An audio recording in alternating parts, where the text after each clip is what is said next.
लक्षवेधी क्रमांक 3 नाही ते येतात, शेवटी घ्यायची आहे ती. 8व्या नंबरला घेऊ. पुकारली की लक्षवेधी क्रमांक 3 वितरित केल्याप्रमाणे. अध्यक्ष महोदय, राज्यामध्ये धर्मांतरांच्या बाबतीमध्ये अनेक घटना महाराष्ट्रामध्ये घडत आहेत आणि त्याच्यातली एक घटना सांगलीमध्ये, सांगलीपासून जवळ गुंडेवाडी नावाचं मिरज तालुक्यामध्ये गाव आहे. तिथं डॉक्टर चंद्रकांत पाटील यांची मुलगी ऋतुजा ही वेल एज्युकेटेड मुलगी, MPSCची एक्झाम दिलेली मुलगी, लॉकडाऊनच्या काळामध्ये बाहेर पडणं बंद असताना 2021ला ऑनलाईन पद्धतीनं वधूवर सूचक मंडळ चालवणाऱ्या लोकांच्या माध्यमातून त्यांच्या घराकडं एक स्थळ आलं की जो मुलगा मर्चंट नेव्हीमध्ये काम करतोय, ज्याचा वडील मिलिटरीमध्ये होता आणि रिटायर होऊन आता बँकेमध्ये काम करतोय, असं स्थळ त्या मुलीसाठी आलं. आणि हे लग्न ठरलं, लग्न झालं तेव्हा घरातलेच मोजक्या लोकांच्या उपस्थितीमध्ये हे लग्न झालं. आणि मुलगी जेव्हा नांदायला गेली तेव्हा तिच्या पायाखालची वाळू सरकली. जेव्हा ती सासरच्या घरी गेली तेव्हा देवाऱ्यामध्ये देव नाहीत आणि तिथं हे पूर्ण घर हे ख्रिश्चन पद्धतीनं सगळा पूजा पद्धती करत होती. ते कन्व्हर्टेड कुटुंब होतं.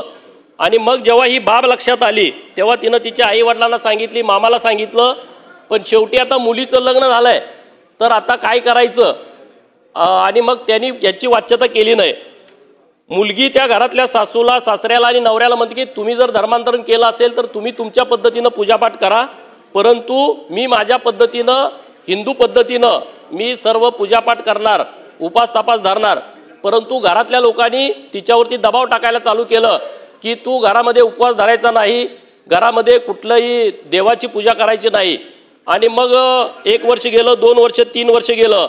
आता ती मुलगी गर्भवती होती, तिच्या पोटामध्ये 7 महिन्याचं बाळ होतं.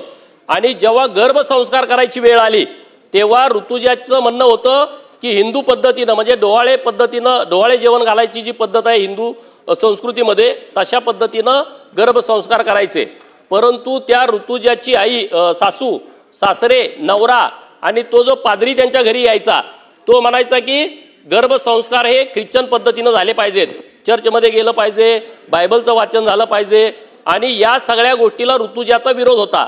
परंतु या लोकांनी ऐकलं नाही, तिच्यावरती प्रचंड दबाव टाकला आणि सरते शेवटी या मुलीनं पोटात गर्भ असताना आत्महत्या केली. माझे माननीय मुख्यमंत्री महोदयांच्याकडे काही प्रश्न आहेत. ठीक आहे दीपक बांडवलकर साहेब, या विषयात काल जे मला आठवतंय, काल प्रश्नाच्या माध्यमातून ह्याच्यावरती सखोल चर्चा झालेली आहे.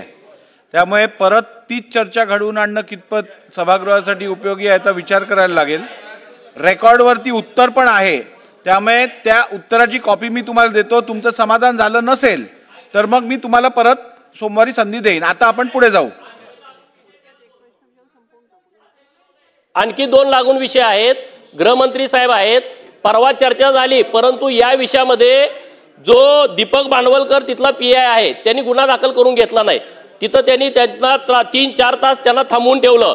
आणि जो पादरी आहे तो न्यायालयामध्ये गेला, न्यायालयाने त्याचा अटकपूर्व जामीन फेटाळलाय, परंतु त्याला आतापर्यंत अटक झालेली नाही. माननीय मुख्यमंत्री महोदयांच्याकडे माझा प्रश्न आहे, दीपक बांडवलकर ज्यांनी 3 तास गुन्हा दाखल करून घेतला नाही त्याच्यावरती आपण काही कारवाई करणार आहात का? पादरीला अटक करण्याच्या बद्दलच्या सूचना आपण देणार आहात का? नंबर 1, पुणे जिल्ह्यामध्ये पंडिता रमाबाई मुक्ती मिशन या संस्थेच्या अनाथ आश्रमामध्ये मुलींचे बळजबरीनं धर्मांतरण होण्याची बाब उघडकीस आली होती आणि याच्याबद्दल या सगळ्या विषयामध्ये पदाधिकारी संस्थेचे आणि धर्मांतर प्रक्रियेतले दलाल यांच्यावरती फौजदारी गुन्हे दाखल झालेले आहेत. परंतु याचा तपास संथगतीनं आहे. SIT स्थापन करण्याची घोषणा ही झाली होती, परंतु ती स्थापन झाली नाही. येत्या 30 दिवसामध्ये ते SITचा आपल्याकडे अहवाल देण्याच्या, SIT स्थापन झालेली आहे परंतु त्याचा अहवाल आला नाही, तर तो अहवाल 30 दिवसाच्या आतमध्ये देण्याच्या सूचना आपण देणार आहात का?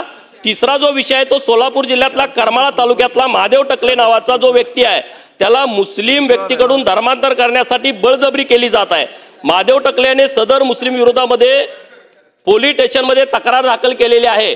या समाजकंटकांनी महादेव टकले याच्या मुलीची बळजबरीने धर्मांतर करण्यासाठी अपहरण केले, दिवसाढवळ्या हिंदू मुलींचं अपहरण होणं, असं जे प्रकार झालेले आहेत याच्याबद्दल माननीय मुख्यमंत्री महोदय आदेश देणार आहात का? आणि तिसरा जो विषय आहे की जो सुप्रीम कोर्टाचा 2024चा निर्णय आहे, सिल्वार आणि प्रकरणातला जो निर्णय आहे मुख्यमंत्री महोदय, यामध्ये असं म्हटलंय जर तुम्ही SC ST FIJNT OBC या जात प्रमाणपत्राचा वापर करून जर तुम्ही नोकरी घेतली असेल आणि जर नोकरी घेतल्यानंतर तुम्ही धर्मांतरण केलं असेल तर ही बाब जर निदर्शनास आली, तसे पुरावे जर समोर आले तर त्यांना बडतर्फ करण्याचे आदेश सुप्रीम कोर्टाचे आहेत. अध्यक्ष महोदय, मी काही नोकरी करणारी ज्यांनी जातीचा दाखला वापरला आणि आता ते सरकारमध्ये नोकरी करतायत आणि त्यांची पूजा पद्धती बदललेली आहे, त्यांची लग्नाची पद्धत बदलली, त्यांच्या मुलं झाली तर बारशाची पद्धत बदलली, त्यांच्यामध्ये एखादा मृत्यू झाला तर दफन करण्याची पद्धत आहे, ह्याचे मी काही पुरावे घेऊन आलेलो आहे. तर हे सगळे अधिकारी आहेत, यांच्यावरती आपण बडतर्फीची कारवाई करण्याचे आदेश देणार आहात का? आणि महाराष्ट्रामधल्या सगळ्या खात्यांच्या प्रमुखांना जे SC ST FIJNT OBCच्या जातीचं प्रमाणपत्र जोडून नोकरीला लागलेले आहेत आणि 2024च्या सुप्रीम कोर्टाच्या आदेशानं जर त्यांच्या विरोधात पुरावे सापडले की त्यांनी धर्मांतरण केलंय, धर्माचा प्रचार करतायत, अशा लोकांच्या वरती त्यांची यादी काढून बडतर्फ करण्याची आपण सूचना देणार आहात का? आणि धर्मांतरण विरोधी कायदा करण्याच्या दृष्टिकोनातून आपण जी समिती गठीत केली आहे, लव जिहादच्या बाबतीमध्ये कायदा करण्याची जी समिती गठीत केलेली आहे, तो कायदा लवकरात लवकर यावा याच्याबद्दल सरकारची भूमिका काय आहे ही स्पष्ट करावी. माननीय अध्यक्ष महोदय, सन्माननीय गोपीचंद पडळकरजींनी सांगलीची जी घटना सांगितलेली आहे त्यामध्ये त्यांनी ज्या धर्मगुरूंचा उल्लेख केलेला आहे त्यांना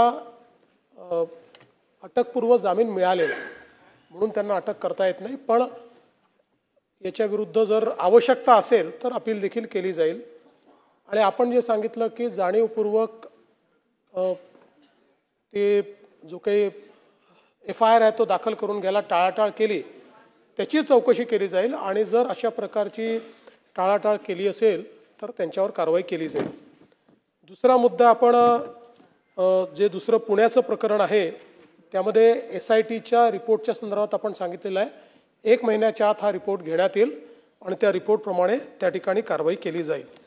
तिसरा विषय जो आपण या ठिकाणी मांडला, सर्वोच्च न्यायालयाचा जो काही आदेश आहे, आपल्याकडे जी काही प्रकरणं ती आपण द्या, सर्वोच्च न्यायालयाच्या आदेशाचं जिथे जिथे उल्लंघन होत असेल त्या त्या प्रकरणामध्ये सर्वोच्च न्यायालयाने आदेश असा दिलेला आहे की कास्टवर जे रिझर्वेशन आहे ते जर घेतलं असेल तर तुम्ही मग त्याच धर्मात असले पाहिजे. कारण तुम्ही ज्यावेळेस धर्मांतरण करता किंवा दुसरा धर्म ज्यावेळेस अडॉप्ट करता त्यावेळी तुम्हाला कास्ट बेस्ड, कारण हे सोशल रिझर्वेशन आहे, आणि आपण ज्यावेळेस एखादा उदाहरणादाखल समजा मुस्लिम समाजात गेलो किंवा आपण ख्रिश्चन समाजात गेलो तर या समाजांमध्ये कास्ट नाही आहे असं मानलं जातं की याच्यात कास्ट नाही आहे, म्हणून कास्ट बेस्ड रिझर्वेशन घेता येत नाही असा तो निर्णय आहे. म्हणूनच मी त्याच्यात सांगतोय की त्यांनी जे काही आपल्याला आदेश, त्यांनी जे काही मागणी केलेली आहे, सुप्रीम कोर्टाच्या आदेशाचं ज्या प्रकरणात उल्लंघन होत असेल त्या प्रकरणात कारवाई होईल, जिथे उल्लंघन होत नसेल त्या ठिकाणी कारवाई करण्याचा काही प्रश्न नाही आहे. तिसरा मुद्दा जो त्यांनी या ठिकाणी मांडलेला आहे, ज्यामध्ये धर्मांतरण बळजबरीने किंवा आमिष दाखवून धर्मांतरण करणं हा या ठिकाणी आपण गुन्हा मानलेला आहे आणि या संदर्भातला कायदा हा कडक झाला पाहिजे, तो योग्य प्रकारे झाला पाहिजे. या दृष्टीनं आपण आपल्या ज्या काही पोलीस महासंचालक आहे DG यांच्या अध्यक्षतेखाली एक कमिटी तयार केलेली आहे. त्या कमिटीने नुकताच आपला रिपोर्ट हा शासनाला दिलेला आहे.